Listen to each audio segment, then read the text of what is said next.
ملکہ زبیدہ یہ ہارون الرشید کی بیوی ہے، لیکن اتنی صالحہ تھی کہ جب ہارون الرشید نے چاہا کہ میں اس سے نکاح کروں تو اس نے کہا کہ میں اپنی مرضی کا حق مہر لوں گی۔ تو اس نے کہا کہ ٹھیک ہے، بادشاہوں کے لیے کیا مشکل ہوتا ہے حق مہر ادا کرنا۔ تو اس نے کہا کیا حق مہر لوگی؟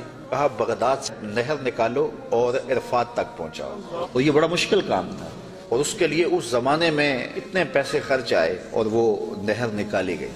اور جب وہ نہر جاری ہو گئی تو جو خادم تھے انہوں نے آ کے حساب پیش کیا، تو اس نے کاغذ پھاڑ کر کے نہر کے اندر پھینک کر کے کہا ہم اس کا حساب یوم حساب پہ چھوڑتے ہیں۔ تو وہ نہر پھر جب تک یہ جدید ذرائع نہیں آئے تھے تو حاجیوں کے لیے سیرابی کا باعث بنتی رہی، اور نہر زبیدہ کے آج بھی اثرات وہ میدان عرفات کے اندر دیکھے جا سکتے ہیں۔ تو یہ بغداد سے چلتی تھی نہر اور مکہ المکرمہ تک پہنچتی تھی، اور یہ حق مہر تھا زبیدہ خاتون کا۔ اور یہ زبیدہ خاتون جو انتہائی نیک اور صالحہ خاتون تھی، یہ حضرت بہلول دانا کو ڈھونڈتی رہتی کہ ان سے کوئی دعا مل جائے۔ ایک دن زبیدہ گزر رہی ہے دجلہ کے کنارے پہ، تو بہلول مٹی کے گروندے اپنے پاؤں پہ بناتا اور گرا دیتا ہے۔ ملکہ زبیدہ گزری، پوچھا بہلول کیا کر رہے ہو؟ کہا جنت کے مکان بنا رہا ہوں۔ کہا بیچتے ہو؟ ہاں بیچنے کے لیے بنا رہا ہوں۔ کتنے کا؟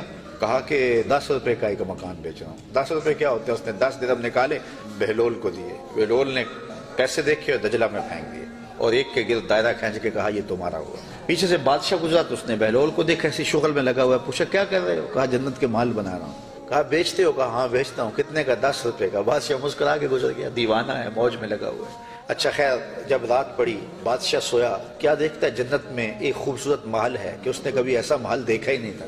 شوق ہوا کہ اس کو اندر سے دیکھو، کیونکہ بادشاہوں کی خواہش ہوتی ہے۔ تو جب آگے بڑھا تو لکھا تھا ملکہ زبیدہ، اشتیاق اور بڑھا، تو پھر آگے بڑھنے لگا، دربان نے روک دیا، کہا یہ میری بیوی کا ہے۔ کہا دنیا کے ضابطے اور ہیں، آخرت کے ضابطے اور ہیں، اجازت کے بغیر نہیں جا سکتے۔ اتنے میں آنکھ کھل گئی، بادشاہ بے چین ہو گیا کہ کون سا اس نے نیک عمل کیا ہے کہ جنت میں اس کے نام کا محل دیکھا ہے۔ تو اس نے ملکہ کو بیدار کیا اور کہا کہ کیا ماجرا ہے کہ میں نے یہ خواب دیکھا؟ اس نے کہا میں نے تو کوئی خاص عمل نہیں کیا، وہی معمول کی عبادتیں ہیں، وہی نیکیاں ہیں۔ ہاں یاد پڑا، آج میں گزر رہی تھی راستے میں دجلہ کے کنارے، بہلول بیٹھا تھا اور وہ محل تعمیر کر رہا تھا، وہ گروندے، اور کہہ رہا تھا یہ جنت کے محل ہیں۔ تو میں نے کہا کہ ٹھیک ہے، اپنی موج میں ہے، تو ایک میں نے اس سے خرید لیا تھا۔ بادشاہ سر پکڑ کے بیٹھ گیا، وہ تو مجھے بھی کہتا تھا، اور میں دیوانے کی بھیڑ سمجھا اور آگے گزر گیا۔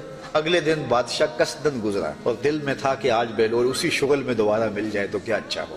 اگلے دن دیکھا تو بہلول وہاں بیٹھا ہوا ہے اور وہی کام کر رہا ہے۔ بادشاہ خوش ہوا، کہا بہلول کیا کر رہے ہو؟ کہا جنت کے محل بنا رہا ہوں۔ کہا بیچتے ہو؟ کہا ہاں بیچنے کے لیے بنا رہا ہوں۔ کہا کتنے کا؟ کہا آدھی حکومت لگے گی۔ کہا کل تو 10 روپے کا کہتے ہو۔ کہا ہاں کوئی اور آئے تو اس کے لیے 10 روپے کا۔ کہا تو میرے لیے اتنا مہنگا کیوں؟ کہا تم دیکھ کے جو آئے۔